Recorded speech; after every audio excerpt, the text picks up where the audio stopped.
আসসালামু আলাইকুম ভিউয়ার্স, আশা করি সবাই ভালো আছেন।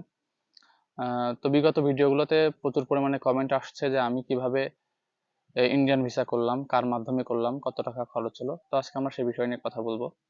প্রথমেই বলে রাখি, যারা এখনো আমাদের চ্যানেলটি সাবস্ক্রাইব করেন নাই, দ্রুত আমাদের চ্যানেলটি সাবস্ক্রাইব করবেন, যাতে পরবর্তীতে ইন্ডিয়ান ভিসা সংক্রান্ত যাবতীয় তথ্য আমি দিতে পারি, ইনশাল্লাহ আপনাদের উপকারে আসতে পারি।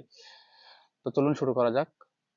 তো প্রথম বিষয়, আমি কার মাধ্যমে ইন্ডিয়ান ভিসা করলাম। আমি সত্যি কথা বলতে প্রথমে নর্মাল ভাবে আবেদন করেছিলাম, কোনোভাবে আমার ভিসা হয়নি। আমার প্রায় ওইখানে 7 থেকে 8 হাজার টাকা খরচ হয়েছে, ওই টাকা পুরোটাই জলে। তারপরে আমি একজন এজেন্সি বলা যায় না, একজন দালালের মাধ্যমে বলা যায়, একজন দালালের মাধ্যমে আমি ইন্ডিয়ান ভিসা করেছি। এখন আরেকটি বিষয়, এখানে অনেকে আবার আমাকে বলেছিল যে আরো কমে করে দিবে, বাট তাদের আপডেট কিংবা তাদের নিউজ যতটা সম্ভব আমি নেওয়ার চেষ্টা করেছি, অন্য ফিডব্যাক নেওয়ার চেষ্টা করেছি অন্যান্য কিছু লোকজনের মাধ্যমে। আহ, বেশিরভাগেরই সমস্যা হচ্ছে, তারা বলে করে দিবে, বাট তারা করতে পারে না, কন্ট্যাক্ট করতে পারে না।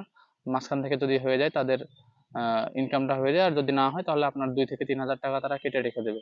অনেক সময় এক্ষেত্রে তাদের নাও হইতে পারেন, টাকা সম্পূর্ণ কেটে রাখতে পারে, এটাও কিছু করার নেই। কারণ আপনি সেখানে যে কাউকে কিছু বলতে পারবেন না, পুরো সিন্ডিকেটের ভিতরে সবকিছু। তো আপনারা যদি কেউ চান যে আমি কার মাধ্যমে করেছি, তার কন্ট্যাক্ট নাম্বার আমার ফেসবুক পেজে নক দিতে পারেন। ডিসক্রিপশনে আমার ফেসবুক পেজের লিংক দেওয়া থাকবে, সেখানে আসলে আমি আপনাদের কন্ট্যাক্ট সহ বা যাবতীয় ডিটেলস দিয়ে দেবো ইনশাল্লাহ। আসলে অনেকে আবার কমেন্ট করে যে আমি নাম্বার কেন কমেন্টে দিচ্ছি না, ফেসবুক পেজে কেন ডাকছি।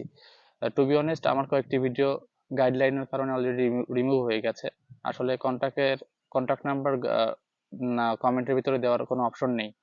দিলে পরে ফেসবুক গাইডলাইন আমার ভিডিও সমস্যা করে আর কি, অনেকগুলো ভিডিও আমার রিমুভ করতে হয়েছে। আশা করি বুঝতে পেরেছেন। তো সঙ্গে থাকবেন। আল্লাহ হাফেজ।